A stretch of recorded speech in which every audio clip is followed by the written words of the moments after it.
KPCC അഴിച്ചുപണി നടത്തി സുധാകരനെ പുറത്താക്കി സണ്ണി ജോസഫിനെ അവരോധിച്ചു. അതിന്റെ പിന്നിലെ ചില മുറുമുറുപ്പുകൾ ഇതുവരെയും മാറിയിട്ടില്ല. യുവ നേതാക്കൾക്കാണ് പ്രധാനമായും അവസരങ്ങൾ നൽകിയത്. പ്രായം ചെന്ന നേതാക്കളെ എല്ലാം കറിവേപ്പില പോലെ പുറത്തെടുത്തു കളഞ്ഞു എന്നുള്ള വിമർശനം അതിശക്തമായി ഇപ്പോഴും നിലനിൽക്കുകയാണ്.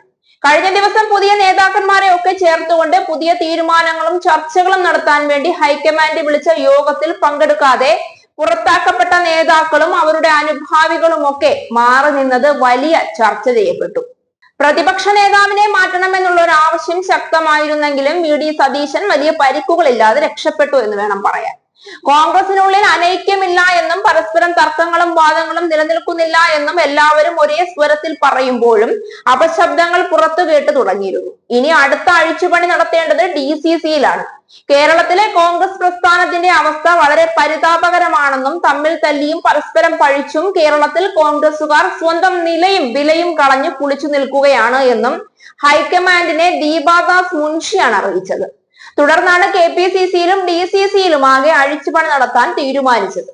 ഇതിനിടയിൽ യുവ നേതാക്കന്മാർക്ക് അവസരം കൊടുക്കുന്നില്ല എന്നുള്ള ശക്തമായ ആരോപണം കൂടി നിലനിന്നിരുന്ന സ്ഥിതിക്ക് യുവ നേതാക്കളെ പരിഗണിച്ചുകൊണ്ട് കോൺഗ്രസിൽ അഴിച്ചുപണി നടത്തുകയാണ് ചെയ്തത്.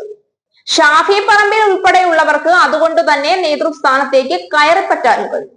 ഇനി അടുത്തത് DCC അഴിച്ചുപണി നടക്കുകയാണ്. കൊല്ലം DCCയിലേക്ക് 1/2 ഡസനിലധികം പേരുകളാണ് ഇതിനോടകം ശുപാർശ ചെയ്യപ്പെട്ടിരിക്കുന്നത്. KPCC അധ്യക്ഷനാകാൻ വേണ്ടി നേതാക്കന്മാർ എല്ലാ കുപ്പായവും തുന്നിവെച്ച് തമ്മിൽ തല്ലിയതുപോലെ DCC നേതാവാകാനുള്ള തമ്മിൽ തല്ലും തുടങ്ങിയിരിക്കുകയാണ്. DCC അധ്യക്ഷ സ്ഥാനത്തേക്കും യുവ നേതാക്കളെ തന്നെ പരിഗണിക്കണമെന്ന ആവശ്യം അതിശക്തമാണ്. എന്നാൽ ഇരു വിഭാഗങ്ങളിലേക്കും യുവ നേതാക്കൾക്ക് അവസരം കൊടുക്കുമ്പോൾ മുതിർന്ന നേതാക്കളൊക്കെ മാറി നിൽക്കുകയും യുവ നേതാക്കന്മാരുടെ വാക്കുകൾ അനുസരിച്ച് ഓച്ചാനിച്ച് നിൽക്കേണ്ടി വരികയും ചെയ്യുമെന്നുള്ളത് കൊണ്ട് തന്നെ ഇത് നേതാക്കൾക്കിടയിൽ വീണ്ടും വലിയ പ്രശ്നം ഉരുത്തിരിയാൻ കാരണമായി മാറിയേക്കും. ഇതിനിടയിൽ കൊല്ലത്ത് DCC പ്രസിഡന്റ് ആരാകും എന്നതിനെ ചൊല്ലിയുള്ള ചർച്ചകൾ സജീവമാകുന്നു. സാമുദായിക പ്രാധാന്യം, നേതാക്കളുടെ നിലപാട് എന്നിവ അറിഞ്ഞിട്ടായിരിക്കും ഒരു തീരുമാനത്തിലേക്ക് എത്തുക. നിലവിൽ കൊല്ലത്തെ DCC president P Rajendra Prasad Kodikunnil സുരേഷിന്റെ വളരെ അടുത്ത വ്യക്തിയാണ്. അദ്ദേഹത്തിന്റെ താല്പര്യാർത്ഥമാണ് DCC പ്രസിഡന്റായി രാജേന്ദ്ര പ്രസാദ് തന്നെ തുടരുന്നത്.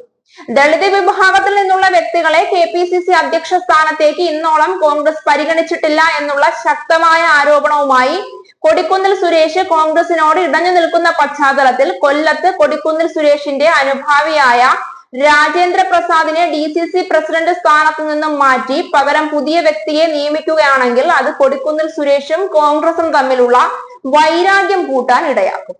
അതുകൊണ്ട് തന്നെ പുതിയ പ്രസിഡന്റ് തിരഞ്ഞെടുപ്പ് നടത്തുന്നെങ്കിൽ അത് കൊടിക്കുന്നിൽ സുരേഷിനും കൂടി സ്വീകാര്യനായ വ്യക്തിയായാൽ മാത്രമേ കൂടുതൽ സംഘർഷങ്ങൾ ഒഴിവാക്കാൻ കഴിയൂ.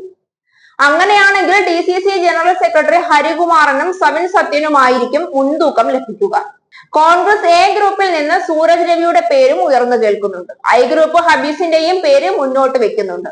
MN നസീർ, കൊടിയൂർ രാമചന്ദ്രൻ എന്നിവരുടെ പേര് KC വേണുഗോപാൽ പക്ഷം ഉയർത്തി കാണിക്കുന്നുണ്ട്. KC വേണുഗോപാൽ പറയുന്ന കാര്യങ്ങൾ മാത്രമാണ് കോൺഗ്രസിനുള്ളിൽ ഇപ്പോൾ നടന്നു വരുന്നതെന്നും കേന്ദ്രത്തിലും കേരളത്തിലും വേണുഗോപാൽ പിടിമുറുക്കി കഴിഞ്ഞു എന്നുമുള്ള ആരോപണങ്ങൾ ഉയരുന്നതിനിടയിൽ വേണുഗോപാലിന്റെ ഭാഗത്തു നിന്ന് നിർദ്ദേശിക്കപ്പെട്ട നേതാക്കന്മാർക്ക് DCC പ്രസിഡന്റ് സ്ഥാനം നൽകിയാൽ അത് വീണ്ടും കോൺഗ്രസിന് തലവേദന കൂട്ടുകയേ ഉള്ളൂ.